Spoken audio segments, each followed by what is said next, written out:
feet. Touchdown, Ravens! What a play by the Ravens. It's going to result in a touchdown. Play action. Pass is caught. That's going to be a first down for the Ravens. 40, 30, 20, 10, 5, touchdown, Ravens! And the crowd goes wild. What's going on, guys? Welcome back to episode 12 of the Play Action Podcast. I'm your host, quarterback coach Gary Stapleton. I'm wide receivers coach Lamont Johnson. Head football coach Jonathan Coddington. Good to be back with you guys. Good to be back. Yeah, Yes, sir. I feel like it's been a while. It has been. It's been a couple weeks. It's our first one since the bye week. Yep. Welcome back, fellas. Yes, sir. So bye week coming back. We got finished our last road game of the season. Got last two home games coming up here. But let's kind of go back to this previous game against Franklin. Started off really strong. Started off with a lot of energy from our guys. Yep. Yeah, no, I think it kind of trickled over a few weeks. I know last year playing Franklin for homecoming, it was one of our best games last year. Our guys were looking forward to playing those guys again, just with how competitive it was last year. And then, like I said, it was the bye week, so we had 2 weeks to kind of prepare. But I know that once we kind of hit the week the week of Franklin, I know we kind of put a prime on bringing that contagious positive energy. And throughout the back end of the week, we kind of told the guys, like, no matter what it is, defensive play, offensive play, special teams play, we gotta light the sidelines up this week. And we actually did. It was juicy. It was contagious. It was healthy. It was fun. And I personally enjoyed it. I know talking to a couple guys, they enjoyed it too. Yeah. And just kind of piggybacking off your point, I think it starts in practice, and I thought the guys did a really good job that Thursday. That Friday practice was wild. I've never seen that walkthrough like that, but I think it kind of trickled over from there, and it was really awesome to see the guys excited. So. Yeah. So Friday we after every during kind of our run through, every big play that happens, everybody was supposed to run off the sideline and celebrate, and then kind of with the plan on Saturday do the same thing. And there were big plays on every phase of the game. Special team wise, we had a kick return touchdown. Defensively, came up with a lot of big turnovers, which was awesome. Offensively, obviously, then putting the ball in the end zone. After each of those big plays, the celebration on the sidelines, that it was every single guy coming to celebrate as a group. That was really cool because it's obviously awesome to get to celebrate with your teammates and to get to celebrate one another, and doesn't matter where it is in the course of the game, from the first play to the very end of the game, doesn't really matter. Those big things we got to be able to celebrate, and that then creates kind of what's next. The momentum that brings into the next play, I think, is huge. We just see obviously how contagious that energy is coming off of the sidelines, going into that next play, and then obviously that shows into life as well too. You're contagious with that positive energy. You bring that belief. Anything could happen. Yeah. For me, my favorite part was just when you told them, it's like, it don't matter if we get a flag, we'll bite the bullet. We're going to celebrate no matter what, but it has to be on our sideline, has to be with the team, and everybody has to be involved.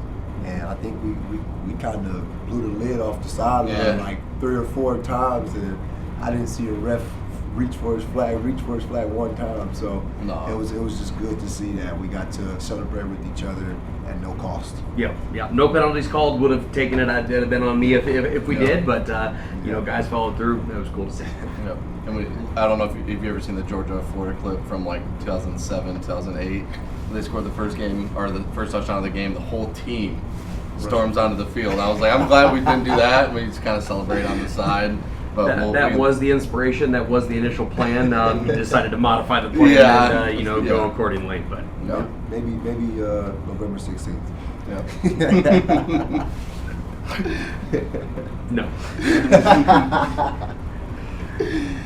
So this week, this will be the start of our back-to-back home game, wrapping up the back end of our season.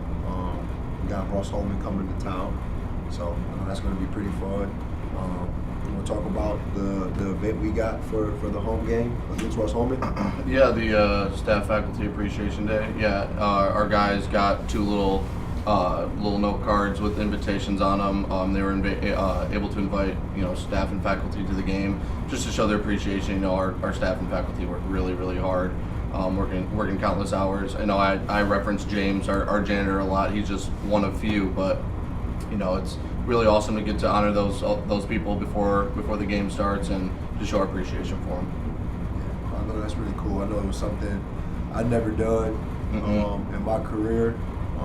But there's definitely a handful of teachers that popped in my mind. If I was able to do something like this back when I played, kind of get them involved with the team, and just showing appreciation for all the time they put in after class, in between classes, just to make sure that we can make it out of this place. Yeah. So it means a lot. I'm excited to see what faculty show up. Who our guys believe is in their corner and has their back. Absolutely. You got a lot of great professors on campus, and a lot of departments. Staff in the athletic department, staff in the student life department.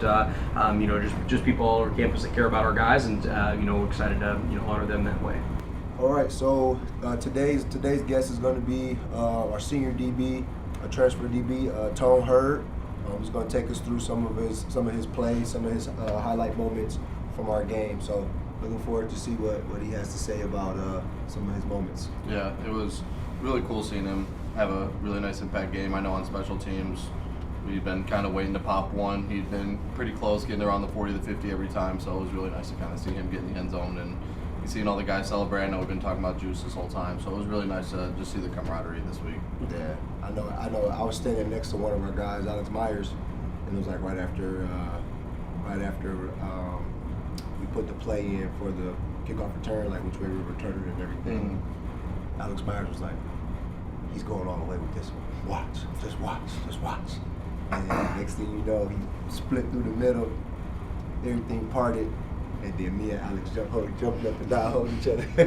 Those are always fun, memorable moments. When we were in the booth, I think it was at that time it was 2014. Yep. And Coach Delph's right next to me, and literally as Tone was catching the ball, he just goes, Tone, buddy, now would be a really good time to return this kickoff for a touchdown. Verbatim what he said, and Tone just takes off. I was like, you said the quote of the year. Yeah. And every time he's around anybody, he's like, hey, Stape, what did I say in the booth on Saturday? Yeah, no, I think Coach Williams had one too.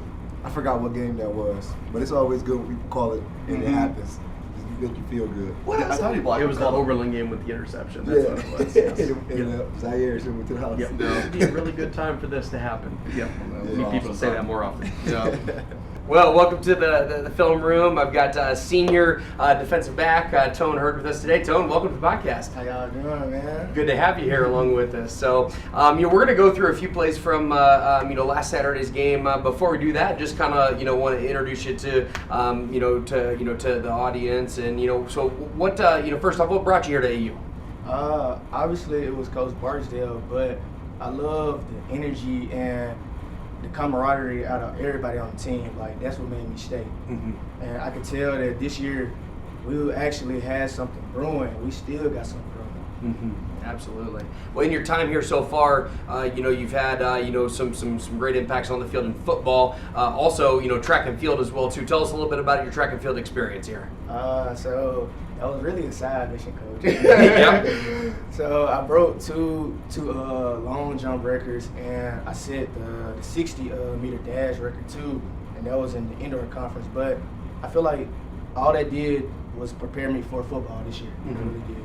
Yeah, awesome. Well, a cool opportunity when you get to, kind of do multiple things, and have some great experiences, football-wise up to this point, and still some more good experiences to go these last couple weeks, as well as, they're in track and field too. So, yeah, man, that's been awesome. But let's go ahead and hop into, the film here. So we got a few clips we're going to look at. First clip, this was a third down, here in the third quarter, and this one, quarterback ends up dropping back. We've got great coverage across the field. field. He scrambles, and we end up coming up and making a big stop there on the sidelines on that third down tackle. Now this is something, man, you've done quite a bit week by week. You've had several tackles the past couple weeks. Especially whether it's been perimeter sweeps, with the running game, on the receivers, quarterback here. How do you do you pride yourself in your tackling? I know you've made a lot of big tackles this year. Kind of take us through a little bit of that. Honestly, yeah, I do. Because remember, y'all trying to say I couldn't tackle. I ain't saying I could tackle, but I don't know. I just try to just do my job for real. Because I know I am very important on the defensive side, and I'm the guy that brings the juice for us. And I know if I'm all in, everybody else is gonna be all in. Absolutely, and not every defensive back always prides themselves in tackling. But that's something you've done really well, throughout the season here. Now we take it to kind of this next play, and again, another passing situation. Okay, big interception that we got here. So kind of take us through this route by the receiver. Kind of what's your thought process as this play gets started? Okay, I could say, come on, he helped me with this. I faked the press, so I knew I was like, you know what, I'm gonna act like, what I'm saying, I got beat. Came right on,